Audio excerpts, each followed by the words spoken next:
আসসালামু আলাইকুম। আজ এই বাদা চিংড়ি মাছ দিয়ে আর ভেন্ডি দিয়ে রান্না করে দেখাবো, আপনারা দেখুন। তো এখানে হলুদ গুঁড়ো দিয়ে দিচ্ছি,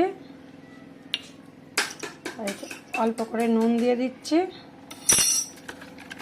এটা মেখে নিচ্ছি। দেখুন মাখা হয়ে গেছে। এখানে সরষের তেল দিয়ে দিয়েছি, দেখুন এখানে তেল গরম হয়ে গেছে। বাদা মাছগুলো দিয়ে দিচ্ছি।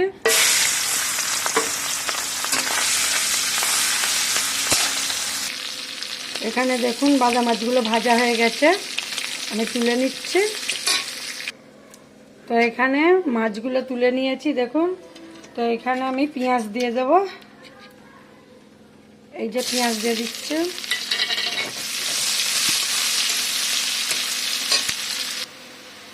এখানে পেঁয়াজ বাদামি কালার হয়ে গেছে। তো আমি এখানে অল্প করে আদা রসুন একসাথে মিক্স করা পিসা দিয়ে দিচ্ছি।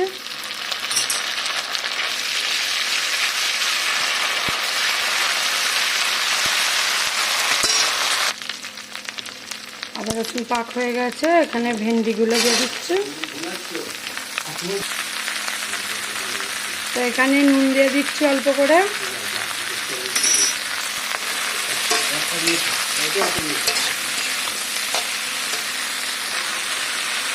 তো এখানে হলুদ গুঁড়ো দিয়ে দিচ্ছি, এই যে ধনে গুঁড়ো দিয়ে দিচ্ছি, এটা ঝাল লঙ্কা গুঁড়ো দিয়ে দিচ্ছি, এখানে জিরে গুঁড়ো আছে দিয়ে দিচ্ছি।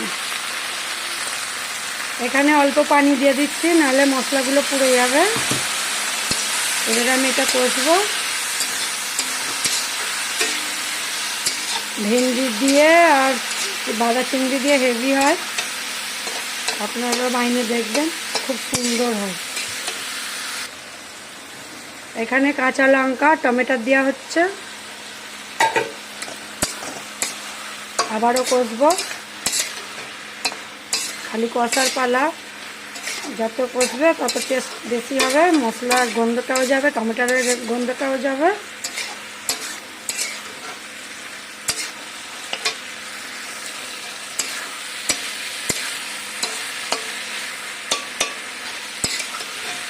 এখানে কষা হয়ে গেল, আমি এবারে পানিটা দিয়ে দিচ্ছি অল্প করে।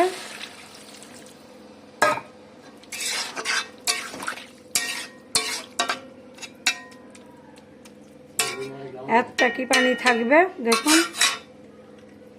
এখানে এই বাদাম মাছগুলো দিয়ে দিচ্ছি, টেস্ট হবার লেগে।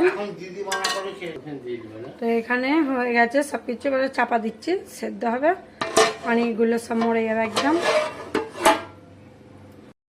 এখানে দেখুন ভেন্ডিটা হয়ে গেছে, অল্প একটু বাকি আছে।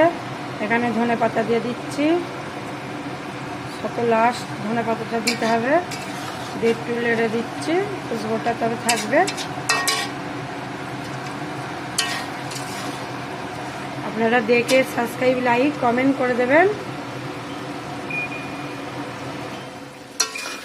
এই চিমনি জ্বলছিল বলে এত আওয়াজ হচ্ছিল, চিমনি অফ করে দিয়েছি। রান্না হয়ে গেছে, দেখুন। এটার পানি নেই, শুকিয়ে গেছে পুরো পানিটা।